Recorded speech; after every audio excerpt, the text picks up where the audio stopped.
We're here at Crowley's Ridge Raceway in Paragould, Arkansas, and I'm here with maybe the exact opposite of my last interview, Kenny Wallace, former NASCAR Cup Series driver, former NASCAR Xfinity Series driver, and now he spends his day on dirt short tracks all across America.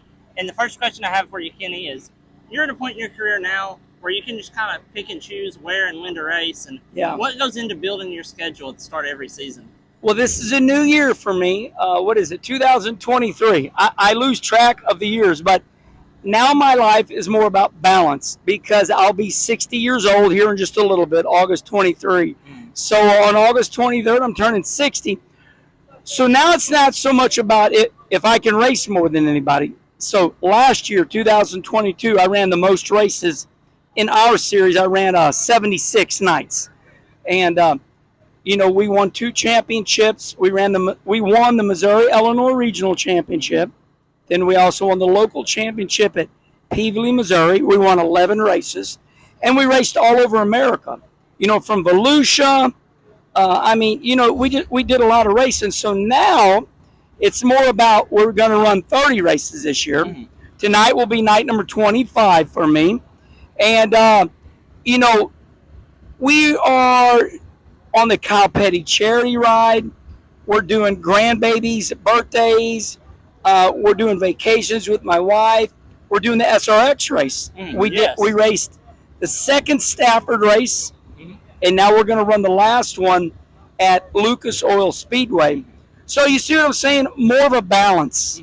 Not all racing all the time. Definitely. A lot of racing. A lot of racing, but definitely when you're cutting back on it, you can pick a lot more races that you're saying, hey, this is going to be a lot of fun, and going places that where the fans are going to appreciate you more on less of a regular basis, I guess. Yeah, and I've learned a lot about myself. I ran my car 24 times this year, and I find that I'm running better because I'm not running ragged. Like every time I go to a racetrack now, I'm like really ready to go. As to where last year when we ran 76 nights, there were nights that I thought, oh my God, I'm exhausted. Or we were beating quarter panels out, and we weren't doing everything 110%. We were 100%.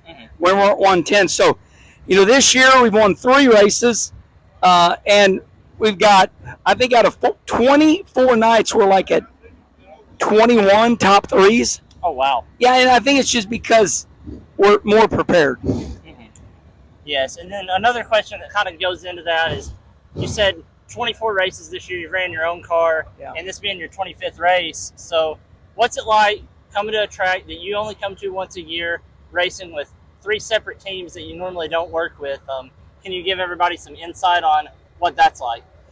Yeah, well, first of all, I love racing. I like driving race cars. So the owner, Trent Francis, his family, his wife, his children, I said, Trent, I don't want to come down there and just run one class. I said, give me as many cars as you can do. So I guess about 8 years ago in Hibbing, Minnesota, I ran street stock, I ran an A-mod, and I ran a super late model. So that's the last time I run 3 divisions in one night, but I'm really looking forward to this. I love driving the race cars, So it's a lot of fun for me to get in cars that the seats fit me, so we're all good. I'm sweating my butt off because I've fitted the seats in 3 different cars. So, I'd rather stay busy than to be bored. Yes, and another question I thought of is you mentioned the SRX races that you've ran this year. Yeah, we ran Stafford 2. Yes, second one. Stafford 2, and then you said you're running next week at Lucas Oil Speedway. Right. And I saw you made a tweet the other day about how well Joey Logano did in the broadcast booth, and that got me wondering a question for you, since you did a lot of work with Speed Channel and Fox. If you could put any 3 guys in a broadcast booth, what would be your perfect broadcast booth? Well, I've learned a lot about people. I'm friends with a lot of drivers. It's not important for me to be super close with all of them. Dale Earnhardt Jr. is a dear friend of mine. We text each other a lot. Don't really text with anybody else, but Kevin Harvick is very nice to me, and everybody shows me a lot of respect. I really could fit in there with everybody.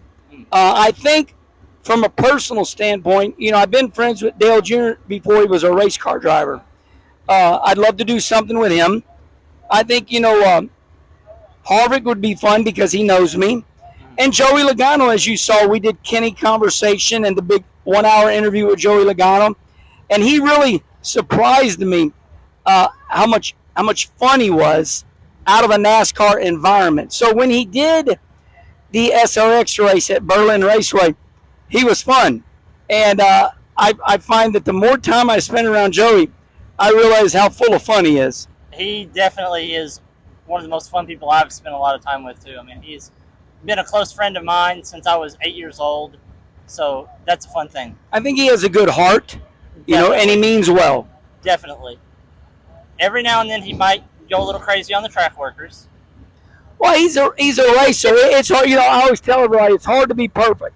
Yes. When somebody makes a mistake, we want to, call, but I don't believe in that. I don't believe in, getting mad at somebody for mistakes, because we all say things or do things. Oh, maybe I shouldn't have done that, but God didn't make perfect people. So no. I give everybody a break. Now, if somebody's mean, that's a whole different deal. But I don't find any of these drivers mean. I find them to maybe do something that might be a one-time deal, but I don't dislike somebody because somebody said did something wrong one time. Oh yeah, definitely.